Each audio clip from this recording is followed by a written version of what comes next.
વલસાડ નગરપાલિકા પ્રમુખ તરીકે માલતીબેન ટંડેલની વરણી કરવામાં આવી। નગરપાલિકાના પ્રમુખ પદે બક્ષીપંચ મહિલા સીટ પર આગામી 2.5 વર્ષ માટે માલતીબેન ટંડેલની વરણી કરાઈ। ઉપપ્રમુખ તરીકે આશુતોષ મિશ્રાની વરણી થઈ છે। વોર્ડ નંબર 10 માંથી માલતીબેન ભાજપ પક્ષમાંથી બિનહરીફ ચૂંટાયા હતા। વોર્ડ નંબર 3 માંથી ઉપપ્રમુખ પદ પર આશુતોષ મિશ્રાની વરણી કરવામાં આવી છે। સભાખંડમાં પ્રાંત અધિકારી, ચીફ ઓફિસર અને સાંસદ ઉપસ્થિત રહ્યા હતા।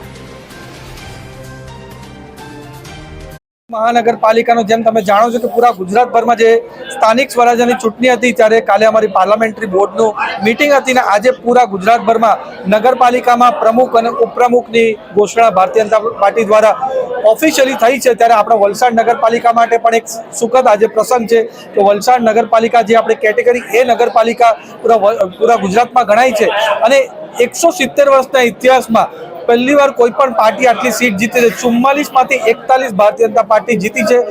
લોકોએ જે વિશ્વાસ મૂક્યો છે એને સાર્થક કરવા માટે અમારી ભારતીય જનતા પાર્ટીની પાર્લામેન્ટરી પાર્ટીમાં અમારા બીજેપીના પ્રદેશ અધ્યક્ષ CR પાટીલ સાહેબ સાથે ભૂપેન્દ્ર પટેલ સાહેબ, રત્નાકર સાહેબ અને પૂરી ભારતીય જનતા પાર્ટીની ટીમે નક્કી કર્યું છે કે અમારા માલતીબેન ટંડેલ અમારા વલસાડ નગરપાલિકાના પ્રમુખ હશે। ખૂબ આભાર માનું છું। જનતા પાર્ટીના જિલ્લા પંચાયત સાંસદ સભ્ય શ્રી ધવલભાઈનો અને કમલેશભાઈ અને આ સમલભાઈનો ખૂબ હું આભાર માનું છું। આજે મને આ પાર્ટીમાં લાવ્યા અને આજે હું પ્રમુખ તરીકે મારી નિમણૂક થઈ। સૌનો ખૂબ ખૂબ આભાર।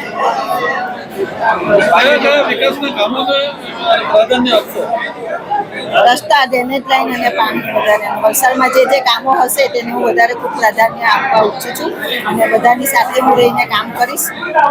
અને જે રીતે તમે નગરપાલિકાની ચૂંટણીમાં પણ બિનહરીફ જીતી આવ્યા છો, આ પ્રમુખ તરીકે પણ બિનહરીફ જીતી આવ્યા છો, પાર્ટીએ કઈ રીતે વિશ્વાસ નો અટક કંઈક મારામાં પાર્ટીએ જોયું હશે।